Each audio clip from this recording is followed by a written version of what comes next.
Ngayon po, ako'y naintriga. Kasi nga, bagamat tingin ko talagang fake news yung nangyari na merong nag-post sa internet na kung ano yung karamdaman ni Marcos Jr. na yung kanyang totoo naman na yung diverculitis niya, pero sinabi doon na may kinakailangan opera at dahil kinakailangan opera nga yan, nagkaroon ng mga impormasyon na talagang may banta sa buhay yan, no? At dahil nga dyan, marami naman nabuhayan ng pag-asa na baka magkaroon na nga ng tunay na pagbabago sa Pilipinas, no? Pero syempre, mukha lang naman, hindi pa tayo sigurado.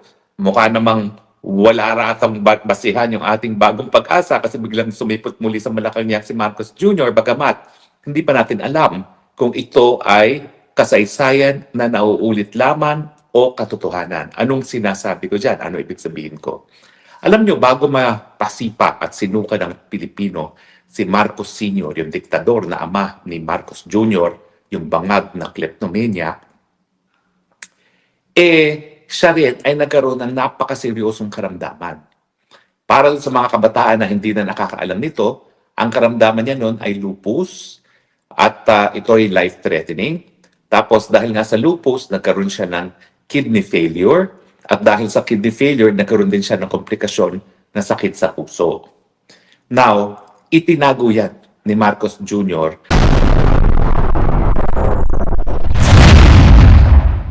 Magandang linggo sa inyong lahat. Kakasimba ko lang po ngayon at sabi ko bago mananghalian, ako ay mag-suspox hour na. Well, sana po kayo ay nakapagsimba na, no? Isang beses lang naman, isang linggo yan. No? So, ilaan na natin yung araw ng linggo para sa ating Panginoon nang tayo ay makapagdasal para sa ating inang bayan, no? At para sa ating mga buhay. Lalong-lalo na dahil napakahirap ng buhay natin ngayon sa panahon ni Marcos Jr., kinakailang talaga palakasan natin ang pananampalataya sa ating Panginoon, nagagabayan niya tayo, at syempre ililigtas niya tayo sa sakuna. He will deliver us from the evil of the Marcoses. Yan po ang ating dasal kanina sa simbahan. Lord, deliver the Philippine nation from the evil of the Marcoses. Lahat po yan, walang pagkakaiba. Basta Marcos ay Marcos. Ngayon po, ako'y naintriga. Kasi nga, bagamat tingin ko talagang fake news yung nangyari na merong nag-post sa internet na kung ano yung karamdaman ni Marcos Jr. na yung kanyang totoo naman na yung diverculitis niya, pero sinabi doon na may kinakailangan opera at dahil kinakailangan opera nga yan, nagkaroon ng mga impormasyon na talagang may banta sa buhay yan, no? At dahil nga dyan, marami naman nabuhayan ng pag-asa na baka magkaroon na nga ng tunay na pagbabago sa Pilipinas, no? Pero syempre, mukha lang naman, hindi pa tayo sigurado. Mukha namang wala ratang basihan yung ating bagong pag-asa kasi biglang sumipot muli sa Malacanang si Marcos Jr. Bagamat hindi pa natin alam kung ito ay kasaysayan na nauulit lamang o katotohanan. Anong sinasabi ko dyan? Ano ibig sabihin ko? Alam nyo, bago mapasipa at sinuka ng Pilipino, si Marcos Sr., yung diktador na ama ni Marcos Jr., yung bangag na kleptomania, siya rin ay nagkaroon ng napakaseryosong karamdaman. Para sa mga kabataan na hindi na nakakaalam nito, ang karamdaman niya noon ay lupus at ito ay life-threatening. Tapos dahil nga sa lupus, nagkaroon siya ng kidney failure at dahil sa kidney failure, nagkaroon din siya ng komplikasyon na sakit sa puso. Now, itinago yan ni Marcos Jr. sa taong bayan. Bakit? Una-una, para nga hindi mawala ng tiwala sa kanya mga Amerikano, yung numero uno niyang backers, no? Alam naman natin na kaya talagang nanatili si Marcos Sr. sa pwesto ng 20 taon ay dahil sa walang kupas na suporta ng mga Amerikano sa kanya until lumabot sa punto na talagang alam ng mga Amerikano, baka pati ang Pilipino ay magalit sa Amerika kung patuloy nilang susuportahan itong si Marcos Sr. Kaya nga, kinidnap na nila papunta ng Hawaii at dahil kaya ako naman sinabing kinidnap, hindi dahil sa sinabi na ni Marcos, pero ang buong akala ata ng pamilya Marcos dadalhin lang sila sa Ilocos Norte ng mga panahon na yon, pero sila ay dinala sa Hawaii.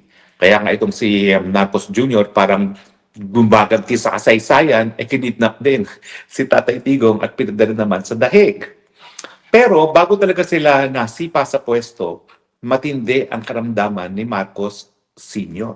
Pero alam nyo ba, bilang isang kabataan ng mga panahon na yon, hindi namin alam kung anong tunay na kalusugan ni Marcos Sr. kasi nga itinatago nila. Pero kapansin-pansin naman sa itsura niya kapag siya ay paminsan-minsan na umaapir sa telebisyon na medyo maga ang kanyang mukha. At dahil dyan, marami nga nagdududa na baka merong kidney disease dahil nga ang mga kidney patients na nag-undergo ng dialysis namamaga ang muka at saka nangingitim. So maraming espekulasyon pero hindi kinukumpirma at pinasisinungalingan pa nga ng Malacanang. Paano nila na itago itong karamdaman ni Marcos Sr.? Well, unang-una, ginawa nilang hospital ang Malacanang. Lahat ng mga equipment na kinakailangan ni Marcos para sa lupus, para sa heart at para sa kidney, dinala nila sa Malacanang. Meron talaga silang parte ng Malacanang Palace kung saan nakatira ang mga Marcoses na ginawang hospital. At siguro, ipinasok nila lahat ng kinakailangang equipment galing sa heart center, galing sa kidney center, at sa iba't iba pang mga hospital. So, hindi nila dinala si Marcos Sr. sa hospital, dinala nila ang hospital sa Malacanang. Pangalawa, alam niyo ba na para hindi mag-leak out ang tunay na kalusugan ni Marcos Sr., sila'y nagdala pa ng mga dayuhang mga doktor. Kasi kapag namang dayuhang doktor, hindi magkakalat na katotohanan. Walang panggagalingan ng katotohanan tungkol sa estado ng kalusugan ni Marcos Sr. Kaya nagdala sila ng sariling doktor. Sa dami naman kasi ng nakaw ng mga Marcoses, kahit magkano pa ang singilin ng mga doktor na dayuhan, nababayaran. Pangatlo, noong mga panahon na yon, wala naman talagang kalayaan ng malayang pamamahayag. So, kontrolado lahat ng impormasyon na nai-release sa publiko. At dahil dyan, naitago nga nila yung kalusugan ni Marcos. Now, bukod pa doon sa ang katotohanan tungkol sa kalusugan ni Marcos ay baka magresulta sa kawalan ng kumpiyansa sa kanya ng mga Amerikano, syempre, takot din ang mga Marcoses ng mga panahon na yon na kapag nalaman ng mga Pilipino na talagang malubhan ang kalusugan ni Marcos, hindi na sila matatakot na mag-alsa at magrevolusyon laban kay Marcos dahil alam nila wala nang lakas at hindi na talaga tatagal itong Marcos Jr. So, importante sa kanila na pasinungalingan yung kanyang karamdaman nang sa ganon, patuloy ang kumpiyansa ng Amerika, patuloy na matatakot ang mga Pilipino, ang tao kay Marcos at hindi sila mag-iisip na patalsikin nga si Marcos. So sila po'y naging matagumpay. Nagdududa ang taong bayan pero dahil ang ospital ay nasa loob ng Malacanang, binibihisan nila si Marcos kapag may mga pagkakataon para ipakita sa taong bayan na kunwari nagtatrabaho pa si Marcos. Totoo po, maski meron siyang kidney disease noon at prone to infection, nagkakaroon talaga siya ng mga functions na fully televised para lang patutuhanan na malakas pa si Marcos at hindi nakalatay na sa ospital. So naniwala naman ng maraming tao kasi nga hindi naman nagpupunta sa ospital. Hindi gaya ng nababalita ngayon kay Marcos Jr. na nagpupunta ng ospital. Pangalawa, nakikita ng regular sa telebisyon. At alam niyo ba, may chismis pa na kaya naman regular nakikita si Marcos ng mga panahon na yun, meron daw double si Marcos na ginagamit. At ang ginagawa ay talagang kinukunan lang yung yung double at hindi naman pinagsasalita. Kasi pag pinagsalita yun, mapapansin na iba talaga ang pamamaraan ng pagsasalita at malalaman na hindi si Marcos talaga yun. Ngayon, bakit ko binalik itong kasaysayan nito kung paano pinasinungalingan ng Marcos Sr., ang diktador na ama ni Bangag, ang kanyang kalusugan? Well, una-una, yung motibo nga. Manatili ang kumpiyansa ng Amerika, manatili ang takot ng taong bayan, at para sabihin na walang dahilan para palitan si Marcos Sr. Punta naman tayo ngayon kay Marcos Jr.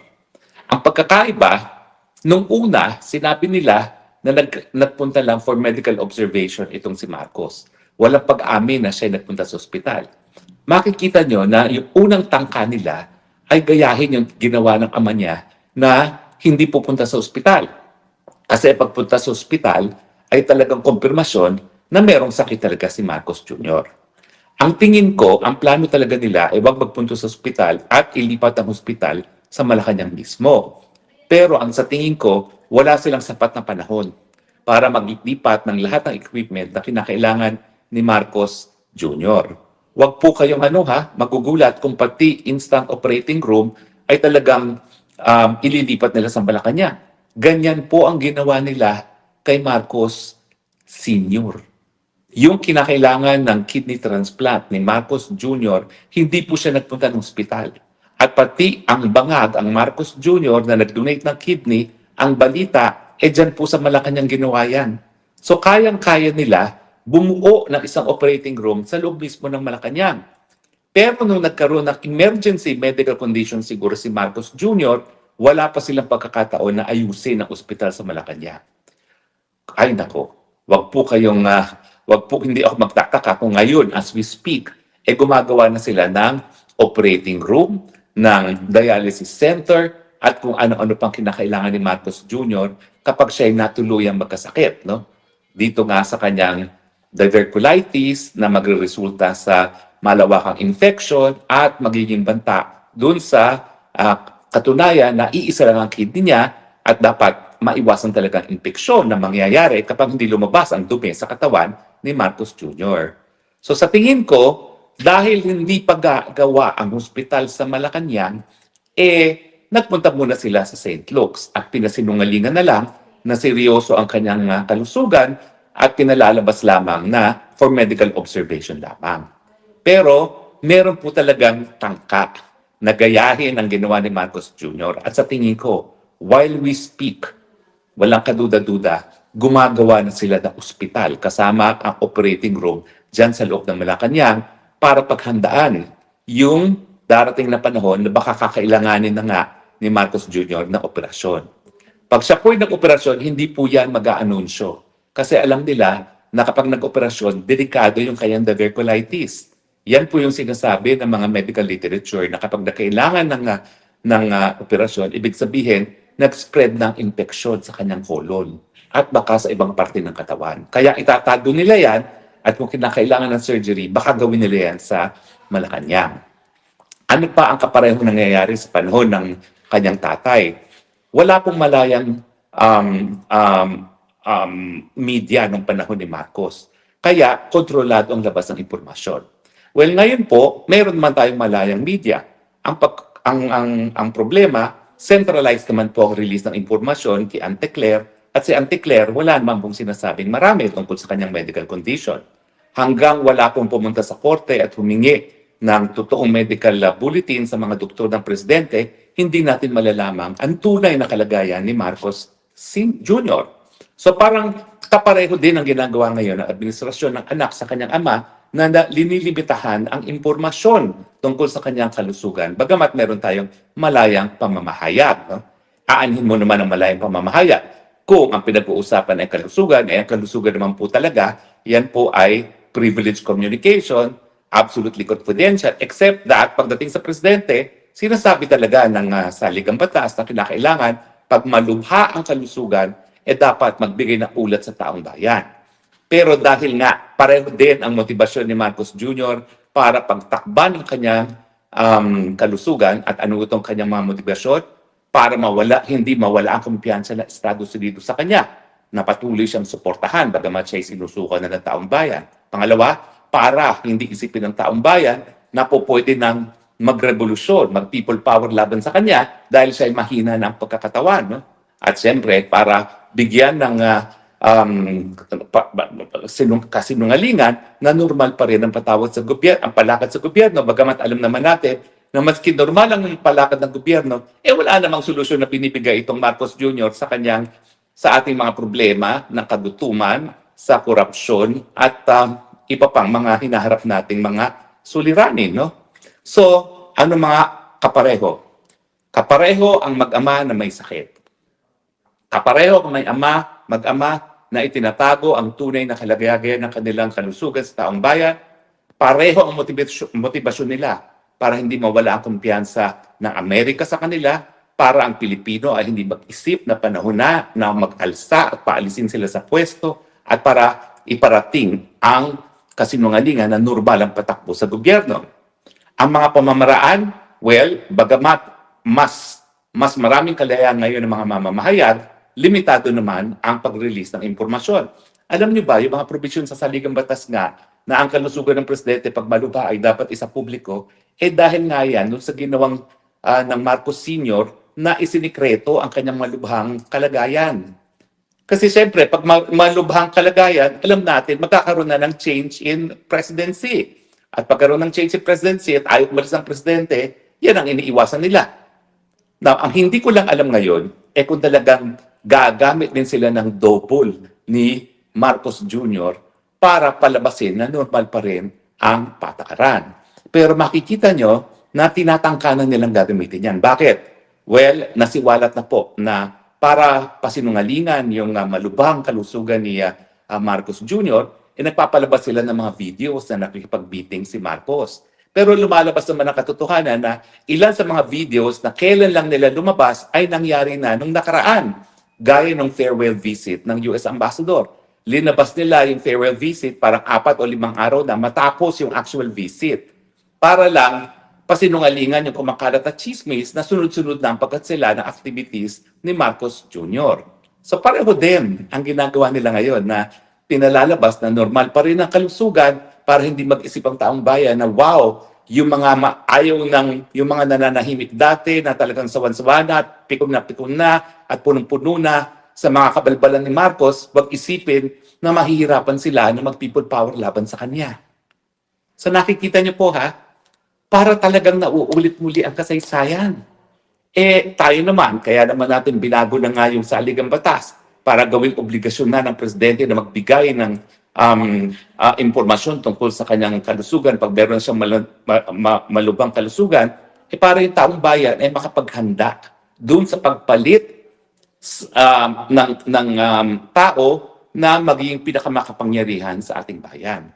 Ngayon naman po, meron naman tayong number 1, malinis. Number 2, abogado. Number 3, minapatunayan ng kakayahan na Vice President na magiging susunod na presidente kahit pa pumanaw na ang Marcos Jr. In fact, walang dahilan para tayo matakot kung mawala si Marcos Jr. Dahil si Marcos Jr. nga, wala namang nagawang matino sa ating bayan. Puro kapalpakan.